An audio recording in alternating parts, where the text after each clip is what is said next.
Why should I use BONOSS hub-centric wheel spacers? For the wheel clearance measurement, the 15mm wheel spacers are the perfect thickness for the BMW to make the wheels flush with the fender. By creating the offsets, the BMW gets a more aggressive look.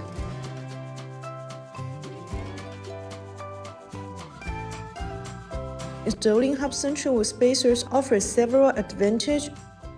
A hub-centric spacer is designed with a step that provides a more precise alignment between the spacer and the hub assembly. This precise alignment ensures a tight and secure connection, reducing the failure of spacers caused by inaccurate installation.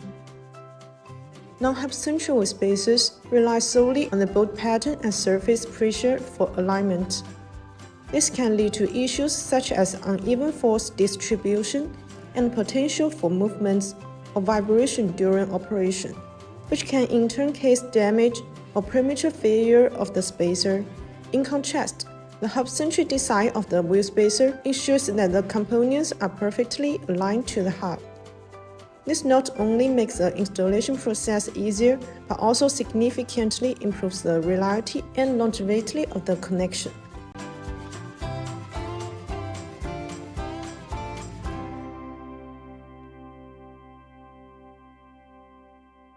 That's all for today's video. If you have any questions about BONOSS wheel spacers, please leave your comments below. See you next time. Bye bye.